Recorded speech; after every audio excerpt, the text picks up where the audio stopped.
एक ऐसा देश जहाँ पर लोग मकड़ी को ऐसे खाते हैं जैसे चाय के साथ पकौड़े खा रहे हो। क्या आपने दुनिया का सबसे छोटा कंप्यूटर देखा है जो कि एक माउस के अंदर फिट हो जाता है? और एक ऐसा देश जहाँ के रास्तों और घरों को अगर आप गूगल मैप पे सर्च करोगे तो आपको सब कुछ ब्लर्ड नजर आएगा। ऐसे इन घरों को और रास्तों को छुपाया क्यों गया? अगले 5 मिनट में आपको इन सवालों के जवाब और ऐसे शॉकिंग फैक्ट्स जानने को मिलेंगे, तो देखते रहिए वीडियो लास्ट तक। फैक्ट नंबर 10, ये वीडियो है कंबोडिया का। यहाँ के लोगों के लिए मकड़ी और टॉफी में कोई अंतर नहीं है। इस देश में मकड़ी खाने की शुरुआत आज से लगभग 50-60 साल पहले हुई थी, जब इस देश में खतरनाक भुखमरी आ गई थी और इन लोगों के पास खाने के लिए कुछ भी नहीं था। तब इन लोगों ने मकड़ियों को इकट्ठा किया और उसे तेल में से फ्राई करके मस्त पकौड़े की तरह खाना शुरू कर दिया। और आज की तारीख में ये कंबोडिया का फेवरेट स्नैक है। जैसे यहाँ पर समोसे होते हैं वैसे ही सेम टू सेम वहाँ पर मकड़ियों को ऐसे खाया जाता है। फैक्ट नंबर 9, ये है दुनिया का सबसे छोटा कंप्यूटर और ये इतना छोटा है कि एक माउस के अंदर फिट हो जाता है। इस कंप्यूटर के अंदर एक स्क्रीन भी है जो कि 1.5 इंच की है और हैरानी की बात यह है कि आप स्क्रीन में गेम भी खेल सकते हो। कौन सा?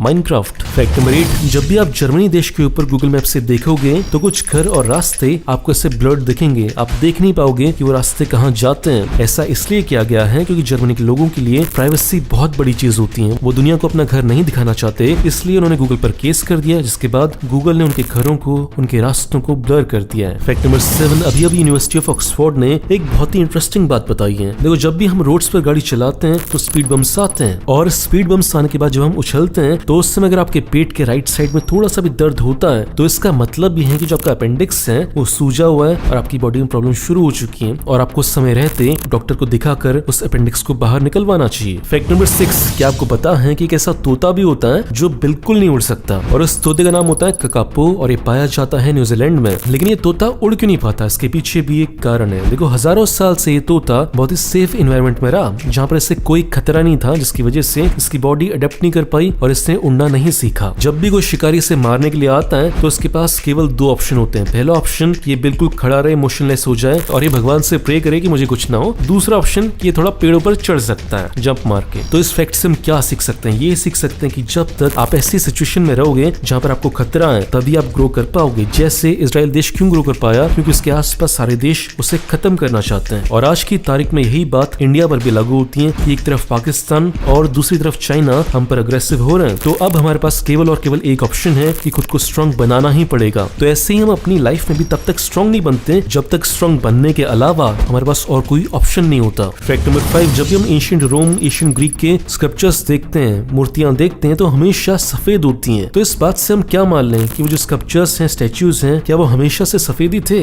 नहीं। आज से हजारों साल पहले जब वो स्टैच्यूज बनाए गए थे तो उन पर बहुत सारे रंग किए गए थे, लेकिन समय के साथ साथ सारे के सारे रंग फेड हो गए और जो मार्बल का असली कलर था व्हाइट, केवल वही रह पाया। फैक्ट नंबर 4, समुद्र की लहरों पर सर्फिंग करने में बहुत मजा आता है, बशर्ते आपको तैरना आता हो, नहीं तो दिक्कत हो जाएगी। लेकिन सारे लोग तो समुद्र के पास नहीं रहते हैं। तो कैसा होता कि एक लेक से समुद्र की लहरों को पैदा किया जा सके? सेम इसी कॉन्सेप्ट पर ऑस्ट्रेलिया की कंपनी काम कर रही है, जिसने लेक के ऊपर एक इतना बड़ा इंस्ट्रूमेंट लगाया हुआ है जो बड़ी बड़ी 8 फुट की लहरों को पैदा कर सकता है। इस लेक में लहरों के मजे लेने के लिए आपको 1 घंटे का 2500 रुपए देना होगा। फैक्ट नंबर 3, जैसे इंडिया में स्टैच्यू ऑफ यूनिटी बना हुआ है वैसे रशिया में भी एक बहुत ही शानदार स्टैच्यू बना हुआ है और ये स्टैच्यू है यूरी गगैरियन का। ये कौन इंसान थे? ये वो इंसान थे जो पहली बार पूरी इंसानियत में पहली बार स्पेस पे गए हुए थे 12 अप्रैल साल 1961 में, और उन्हीं की रिस्पेक्ट में साल 1980 में इस 42 मीटर ऊंचे स्टैच्यू को बनाया गया था। इस स्टैच्यू को बनाने में 12 टन टाइटेनियम लगा हुआ है और ये वही मेटल है जिससे स्पेसक्राफ्ट बनाया जाता है। फैक्ट नंबर 2, इंडोनेशिया के फार्मर्स अपने खेतों में बहुत ही इंटरेस्टिंग तरीके से खेती करते हैं। उसमें करते ये हैं, वो अपने खेतों में पहले थोड़ा पानी मेंटेन करते हैं और उसके बाद ऐसे छोटी छोटी मछलियों को छोड़ देते हैं और फिर ये मछलियां सारे के सारे कीड़ों को खा जाती हैं, जिसकी वजह से आसपास का ऑक्सीजन लेवल 10% तक बढ़ जाता है, जिसकी वजह से जो फसल है वो अच्छी उगती है। और जब फसल बड़ी हो जाती है काटने के लिए, उसके बाद जो मछलियां हैं वो भी बड़ी हो जाती हैं और फिर फसल को भी खा लो